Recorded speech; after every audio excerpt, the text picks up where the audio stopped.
So to continue thinking about these sort of broader implications, I think one contextual piece, and for those of you who are in state departments of education, this is probably not a surprise, or really either for folks who are working at the district or school level, but that accountability is in a bit of a phase of transition across all of the states in the U.S., where as states put together their plans for ESSA, for Every Student Succeeds Act, but also engage in all sorts of other kinds of processes and thinking about accountability and school reform, that we have a lot of things changing sort of at once. And as we think about our efforts to improve the ways in which schools meet the needs of all students, I think it's really important to try to keep in mind the benefits that this potential sort of Every English Learner framework might have across other states, to learn in some ways from the successes in Oregon and in other places. So as folks may know, ESSA allows states, in part because of some recognition of the problem that Karen and I have described, that ESSA allows states to include former English learners who have been reclassified for up to 4 years for the academic achievement indicators, so for the indicators that are based on reading and math state test scores. And that up to 4 years, in some ways, from the researcher's perspective, that's a compromise and not a great one. As Karen described, the ultimate plan, even for achievement scores as for graduation, would be to include the whole population of students who are ever English learners. To include students up to 4 years may give a slightly better picture. It may be a bit less problematic or misleading than focusing on just current English learners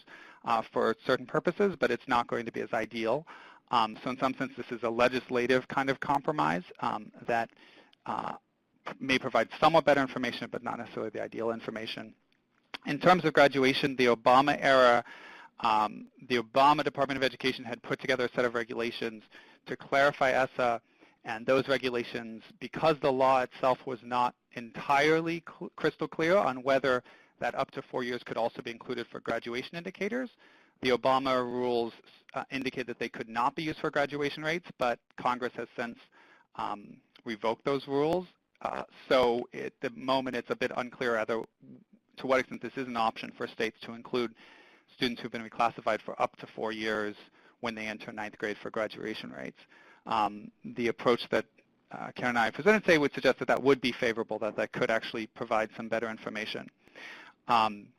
But it's a bit unclear how much that's going to sort of be possible. And I think regardless of what the federal policy looks like, we would encourage, and I think are among other colleagues would encourage, that states and districts think about how they can track useful information for ever English learners, sort of regardless of federal policy on ESSA, and regardless of what may be their ESSA plan in particular for those purposes states. It can be useful, as Karen has described, for continuous improvement efforts in a variety of ways, for thinking about successes or challenges and how schools are improving their ever English learner graduation rates. One benefit, I think, also of this framework is that we think about graduation not just as something that happens, that graduation or dropping out is something that only happens in high school, but that is the culmination of a long-term process. Lots of research suggests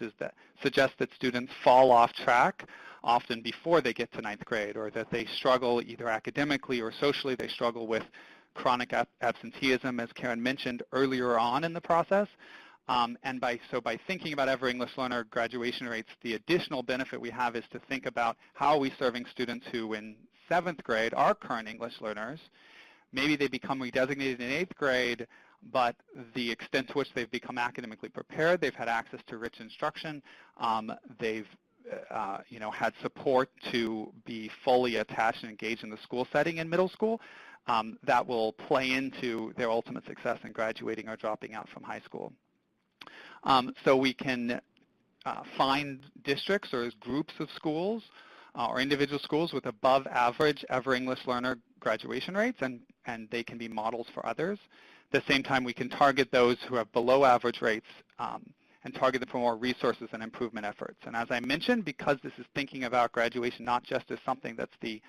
sole responsibility of high schools or something that solely happens in the high school years, this would include thinking about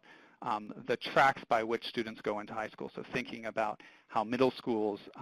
prepare students for this pipeline.